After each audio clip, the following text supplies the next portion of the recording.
Bueno, vamos a tratar de hablar en los próximos 20 minutos de cómo reducir el riesgo de deterioro renal y de enfermedades cardiovasculares en un paciente diabético con hipertensión arterial, que, como verán, es realmente muy significativo la prevalencia de enfermedad renal en un paciente diabético con hipertensión, y es realmente capital el manejo de la presión arterial, de los medicamentos que utilicemos y hasta dónde llevar las cifras para evitar que esa función renal se deteriore y que además lograr que se reduzca el riesgo de futuras enfermedades cardiovasculares en ese paciente diabético con hipertensión arterial.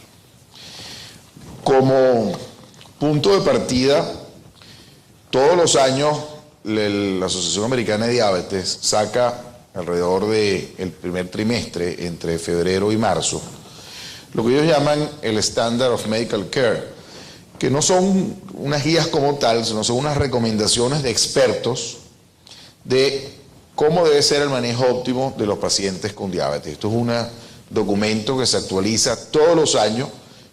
Por cierto, se puede obtener gratuitamente en la página de la American Diabetes Association. Es realmente el estado del arte, a la vista de la Asociación Americana de Diabetes, de cómo manejar el paciente diabético.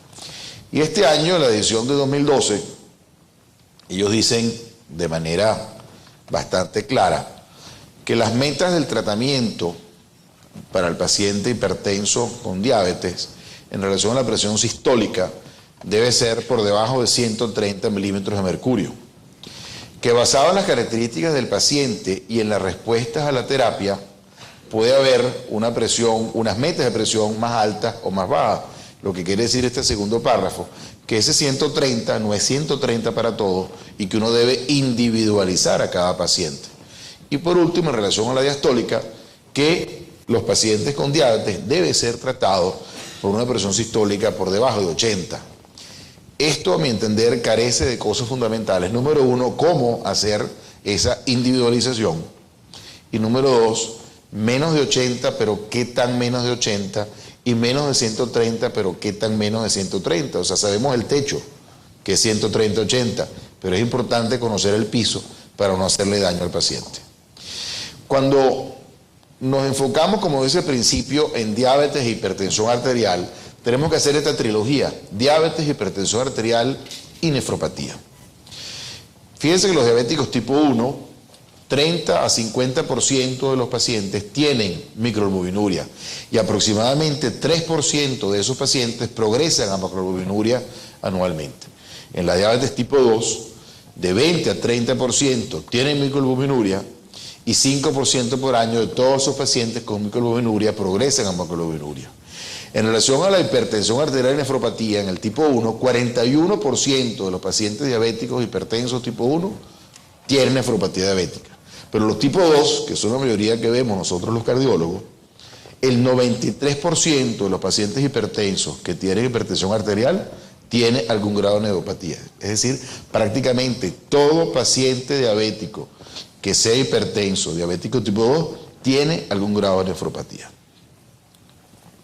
Dicho de otra manera, el 75% de los pacientes con diabetes tipo 2 tiene una tasa de filtración glomerular menor a 90 mililitros por minuto. Es decir, están por lo menos en enfermedad renal crónica estadio 2. Si nosotros vemos lo que es el modelo actual de la nefropatía diabética, lo que está aceptado como una verdad de perogrullo, vemos que hay dos modelos de comportamiento de los pacientes en relación a la progresión de la excreción urinaria de albúmina, que es la línea verde, y la progresión de la tasa de filtración glomerular. Lo que está aceptado es que el paciente comienza con un estado de hiperfiltración, donde tiene aumentada más bien la tasa de excreción urinaria de creatinina, y comienza a presentar microalbuminuria. Esa microalbuminuria va progresando con el tiempo, va progresando, se llega a un plató de disminución inicial de la tasa de filtración glomerular hasta que las líneas se cruzan, comienza a haber una franca excreción aumentada de albúmina pasando de micro a macroalbuminuria y hay un descenso significativo de la tasa de filtración glomerular. Si esta es la verdad, si esto es lo que ocurre y no vamos a ver otras cosas en adelante, nuestro objetivo fundamental debe ser evitar que progrese la microalbuminuria y evitar que progrese la disminución de la tasa de filtración glomerular. Pero recientemente, entre otras cosas, capitaneado por los trabajos de un canadiense que trabaja en Boston, el doctor Perkins, se ha demostrado que este modelo no es absolutamente cierto en todos los pacientes diabéticos y que ese comportamiento puede ser diferente.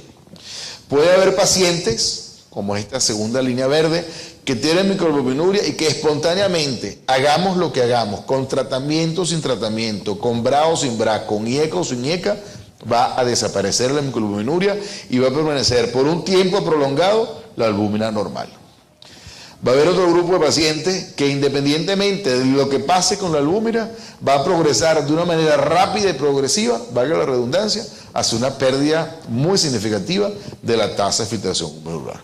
De hecho, en esta serie de estudios, entre los cuales está el de Perkins, el Eurodiab hecho en Europa, el SHIGA en población asiática y el DABOER hecho también en Europa, con este importante número de pacientes y con seguimiento entre 6 y 13 años, vemos que hay una remisión espontánea de la microalbuminuria entre 40 y 50% de los pacientes y que más bien la minoría de los pacientes progresa.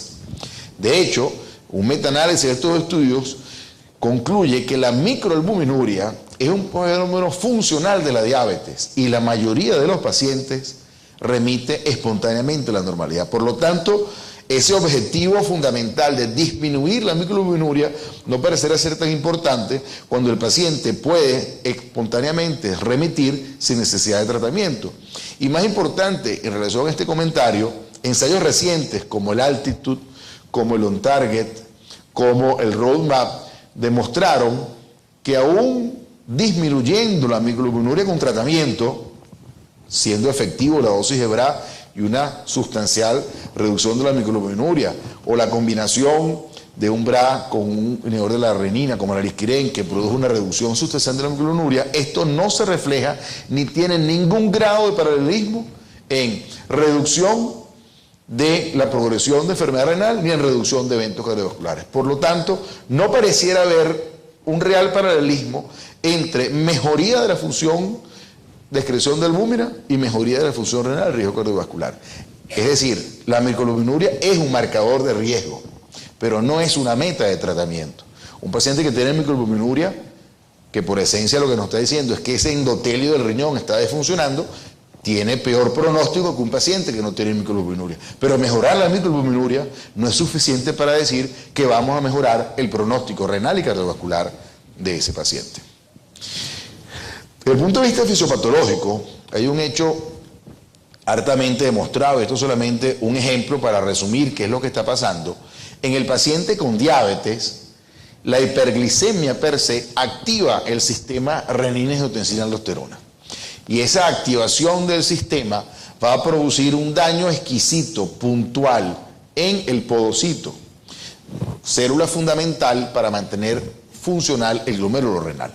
De manera que hoy en día se considera la nefropatía diabética como una podocitopatía, una enfermedad funcional y estructural del podocito que lleva a una alteración del funcionamiento del glomérulo y que la acción del sistema renina-angiotensina-aldosterona es fundamental para que esta podocitopatía actúe. Y como disparador de esa hiperactivación local del sistema a nivel del microambiente renal, la hiperglicemia es fundamental. Es por eso que hemos visto en distintos estudios de IDNT con irbesartán, el IRMA, que es un estudio que disminuye la progresión de la albuminuria, no de puntos clínicos, o el renal con los sartán, que efectivamente los BRA son hoy en día moléculas vitales y fundamentales que deben estar presentes en el tratamiento del paciente diabético con hipertensión arterial, porque sin lugar a dudas protegen a ese riñón y protegen de evolución de la enfermedad cardiovascular de esos pacientes. Pero respondiendo a la pregunta inicial, ¿cuáles deben ser realmente las metas? ¿Cuál debe ser el piso y cuál debe ser el techo? Vamos a hacer alguna serie de reflexiones en base a algunas publicaciones que han salido recientemente de nefrólogos pues muy prominentes. Sabemos y está aceptado que un estricto control de las cifras de presión arterial logra reducir a la mitad la albuminuria, que hoy en día no estamos muy claros qué importancia tiene eso, y logra desacelerar la pérdida de función renal medida por la tasa de filtración glomerular. Y hoy en día, esto también como acotación práctica, hoy en día con las fórmulas, tanto MDRD como la forma Cochrane, no se justifica en la gran mayoría de los pacientes medir creatinina de 24 horas. Para nosotros poder definir el estadio renal del paciente con una creatinina bien medida en un laboratorio que esté absolutamente calibrado, puede ser suficiente para dar las tasas estimadas. Y la mayoría de los trabajos de las clasificaciones y de los pronósticos se hacen con fórmulas calculadas, porque la creatinina de 24 horas en recolección de orina tiene una gran cantidad de fallas que muchas veces se alejaba más de la verdad que la fórmula. Total, que la pérdida de filtración glomerular se puede reducir con un estricto control de 0,9 mililitros por minuto por mes a 0,3, es decir, en un 66%. Y aquí lo vemos claramente: a menor presión arterial sistólica, mayor grado de protección del riesgo relativo de perder deterioro de la función renal, fundamentalmente dado por el doble de la creatinina y la necesidad de diálisis medido por por enfermedad renal estadio 5. Pero fíjense que este es el punto de referencia y que la curva se aplana cuando nosotros pasamos de 130 y realmente pareciera ser inclusive que pierde significancia con el punto de referencia. De manera que, a pesar de que esos son los valores, no existen realmente evidencias prospectivas que soporten esa meta de 130 en todos los pacientes diabéticos con hipertensión arterial. Y vamos a ver por qué. Las únicas evidencias que existían para sostener eso, evidentemente, o aparentemente, son el estudio INVEST y el estudio ACCORD. El estudio INVEST tenía la hipótesis de un subestudio de la población americana que ingresó al estudio INVEST, que como ustedes saben era el estudio para probar una combinación fija de verapamil más una enzima convertidora. Había un porcentaje importante de pacientes diabéticos, y este subestudio planteó que los pacientes diabéticos que al final del estudio lograron metas de menor a 130 deberían tener menor riesgo de enfermedad cardiovascular comparados con los que logran metas entre 130 y 140, es decir, un estricto control lograba un mayor beneficio que el control convencional el resto de los pacientes. Estos son los resultados: 3 pacientes según la presión alcanzada, no la droga utilizada, según la presión sistólica alcanzada al final del estudio. 3 grupos: control estricto menos de 130, control usual entre 130 y 140 y no controlados más de 140. Aquí los resultados: no controlados tenían el mayor riesgo, pero no había realmente diferencia significativa, a pesar de que las curvas se ven separadas, en términos de mejoría del punto final primario entre aquellos que tenían entre 130 y 140 o aquellos que tenían menos de 130. Peor aún, cuando comenzamos a ver del grupo que alcanzó 130, lo dividimos entre 120 a 125, 115 a 120, 110 a 115, menor a 110, específicamente puntos cardiovasculares, comenzamos a ver el efecto de curva J, es decir, entre 125 y 130 es el máximo beneficio, como habíamos visto en la gráfica anterior, pero cuando comenzamos a bajar, vemos que aumenta más bien el riesgo y se ve de una manera muy hermosa, muy bien demostrada, la curva J en este grupo de pacientes diabéticos con hipertensión arterial, aumentando inclusive de una manera significativa más allá de lo tolerable. En conclusión, el INVEST dice que pacientes que lograron metas a más de 140 tuvieron el peor pronóstico, es decir, no debemos permitir que los pacientes diabéticos tengan más de 140, pero el control estricto se asoció a peor pronóstico, sobre todo en aquellos pacientes que bajaron de 115, que estuvo asociado a una mayor mortalidad, un punto tan duro que no tiene realmente ninguna discusión. El estudio ACCORD fue otro estudio que también estudió ese punto. Ustedes saben, el estudio ACCORD, más que un estudio, es realmente un proyecto de investigación que trata de mostrar si las metas estrictas de lípidos, de tensión arterial y de glicemia en los pacientes diabéticos redundaban en beneficios de reducción de mortalidad. Y era como 3 estudios en un solo proyecto. La rama de hipertensión arterial, fíjense, estoy resaltando en morado las características importantes. La presión de inicio 139/76, pacientes, muy pocos pacientes, poniendo la mano en nuestro corazón diabético, tienen este grado de control. y en tratamiento antihipertensivo 87% de los pacientes, como grupo total de los pacientes. Estas fueron las presiones obtenidas al final del tratamiento. No era un tratamiento para drogas en particular, era para metas de tratamiento. ¿Ok? No es que si es BRA o es IECA o es calcio-antagonista. Se estimulaba que el paciente, los médicos escogieran BRA o IECA, se estimulaba que como segunda opción calcio-antagonista, pero realmente el punto de corte o el punto de toma de decisiones era la presión sistólica alcanzada de los pacientes. Fíjense, como mediana, la presión arterial final de los del grupo habitual 133 versus 119, con una diferencia bastante importante, 14.2 milímetros de mercurio de presión arterial sistólica en la mediana total del grupo. Y fíjense los resultados. El punto primario en morado no hubo diferencia significativa, hubo más eventos en el grupo habitual. Mortalidad total, hubo una tendencia a menor mortalidad en el tratamiento intensivo, no significativo. Muerte cardiovascular, una discreta tendencia, no significativa. Y M no fatal, mayor cantidad de infartos no fatales en habitual, no significativo, pero sí hubo diferencia en ictus no fatales y ictus totales a favor del cuidado intensivo. En conclusión del estudio BACOR, no hay evidencia concluyente de que una estrategia de control estricto en el paciente diabético reduzca eventos cardiovasculares. Hubo una tendencia no significativa, mayor mortalidad en el grupo con control estricto, hubo una tasa mayor de efectos adversos, hipotensión y deterioro de tasa de filtración glomerular en el grupo de control estricto. Esto es importante, hubo más hipotensión y más deterioro renal. Y sí hubo como beneficio 41% menos ictus en el grupo de control estricto. 2 minutos. A medida que estos resultados fueron saliendo, comenzaron a hacer una serie de comentarios editoriales hablando de la meta para tratar de definir, y vamos a referirnos para llegar a la conclusión final, que ya nos quedan 3 o 4 diapositivas. Meta: no existen evidencia de que valores inferiores a 14,9 mejoren el pronóstico del paciente diabético con nefropatía.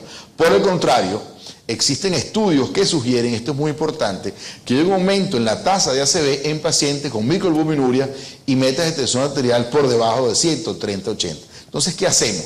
Hay que individuar a los pacientes, pero ¿cómo? Fíjense, aquí tenemos 2 grupos de pacientes con proteinuria, los círculos, con proteinuria significativa de los cuadrados, y vemos que aquellos pacientes que tienen proteinuria menos de 1 gramo, realmente el pronóstico, independientemente de la cifra de presión arterial, no varía. Pero aquellos pacientes que tienen proteinuria significativa mayor de 1 gramo, sí hay una franca relación entre mayores cifras de presión sistólica, mayor deterioro de la función renal dado por el doble de la creatinina o avance a enfermedad renal terminal. El doctor Parvin hace con el metaanálisis el estudio de nefroprotección en pacientes con diabetes y ECA, sugieren que una presión entre 110 y 129 puede ser protectora en pacientes con proteinuria mayor de 1 gramo. Entonces ya vamos aprendiendo a cómo individualizar a nuestros pacientes. Pero menor a 110 está asociada con mayor riesgo de eventos cardiovasculares. Otro comentario: los niveles de proteinuria definen el riesgo de deterioro renal. Una vez más, no hay evidencia concluyente para definir una meta de presión arterial sistólica menor a 130/80 en este grupo de pacientes. Pero hay evidencias que sugieren que pacientes con proteinuria mayor a 1 gramo se benefician de esa meta menor a 130/80. Pero hacen falta estudios para probar si en pacientes con proteinuria entre 300 y 1000 se benefician. Este es un área gris que todavía no tenemos. De manera que ya, últimas 2 diapositivas, el doctor Barkis, miembro y uno de los pasados presidentes de la Asociación Americana de Nefrología, plantea que definitivamente en relación a las metas no hay beneficio demostrado en bajar la presión arterial en pacientes con microalbuminuria. Independientemente que se baje la microalbuminuria a cifras más allá de lo habitual, esto no redunda en beneficio, por el contrario, puede haber hipotensión y producir más daño. La totalidad de los eventos cardiorrenales y los metaanálisis sugieren que una presión arterial menor a 130/80 no reduce la incidencia de nefropatía ni reduce eventos cardiovasculares en pacientes con diabetes, a menos que, una vez más, la proteinuria como marcador esté por encima de 500. O sea, la proteinuria es un marcador, nunca una meta. Se ha visto un uniforme beneficio en reducción de ictus a niveles de presión arterial menor a 13,8. Por lo tanto, para la mayoría de los pacientes con diabetes e hipertensión arterial, la meta debería ser menor a 140/90 y solamente 130-80 si el paciente tiene más de 1 gramo por día de proteinuria o tiene riesgo elevado de ictus, dado por ictus previo, tabaquismo, dislipidemia, enfermedad cardiovascular, siempre tomando la premisa que debemos evitar, y para eso inclusive debe ser monitorizado con un mapa para ver que no haya descenso nocturno de la presión arterial por debajo de 110 milímetros de mercurio. Muchísimas gracias. Esos pacientes progresan a macroglobulinuria anualmente. En la diabetes tipo 2, de 20 a 30% tienen microglobulinuria y 5% por año de todos esos pacientes con microglobulinuria progresan a macroglobulinuria. En relación a la hipertensión arterial y nefropatía, en el tipo 1, 41% de los pacientes diabéticos hipertensos tipo 1 tienen nefropatía diabética. Pero los tipo 2, que son la mayoría que vemos nosotros los cardiólogos, el 93% de los pacientes hipertensos que tienen hipertensión arterial tiene algún grado de neuropatía. Es decir, prácticamente todo paciente diabético que sea hipertenso, diabético tipo 2, tiene algún grado de nefropatía. Dicho de otra manera, el 75% de los pacientes con diabetes tipo de los medicamentos que utilicemos y hasta dónde llevar las cifras para evitar que esa función renal se deteriore y que además lograr que se reduzca el riesgo de futuras enfermedades cardiovasculares en ese paciente diabético con hipertensión arterial. Como punto de partida, todos los años la Asociación Americana de Diabetes saca alrededor del primer trimestre, entre febrero y marzo, lo que ellos llaman el Standard of Medical Care, que no son unas guías como tal, sino son unas recomendaciones de expertos de cómo debe ser el manejo óptimo de los pacientes con diabetes. Esto es un documento que se actualiza todos los años.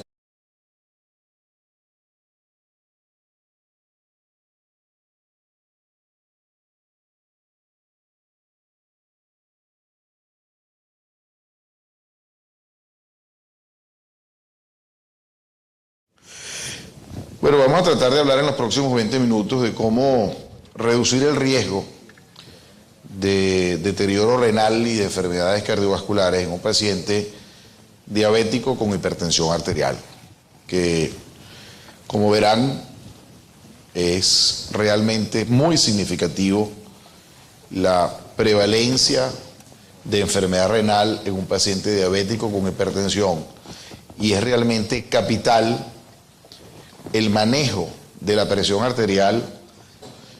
Por cierto, se puede obtener gratuitamente en la página de la American Diabetes Association. Es realmente el estado del arte a la vista de la Asociación Americana de Diabetes de cómo manejar el paciente diabético.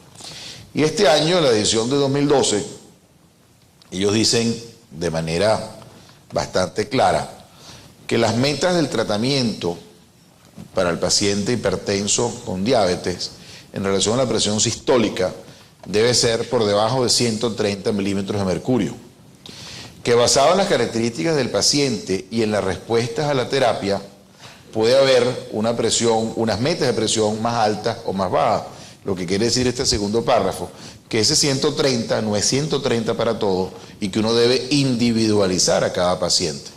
Y por último, en relación a la diastólica, que los pacientes con diabetes deben ser tratados por una presión sistólica por debajo de 80. Esto, a mi entender, carece de cosas fundamentales. Número uno, cómo hacer esa individualización. Y número dos, menos de 80, pero qué tan menos de 80, y menos de 130, pero qué tan menos de 130. O sea, sabemos el techo, que es 130-80, pero es importante conocer el piso para no hacerle daño al paciente. Cuando nos enfocamos, como dice al principio, en diabetes e hipertensión arterial, tenemos que hacer esta trilogía: diabetes, hipertensión arterial y nefropatía. Fíjense que los diabéticos tipo 1, 30 a 50% de los pacientes tienen microalbuminuria y aproximadamente 3% de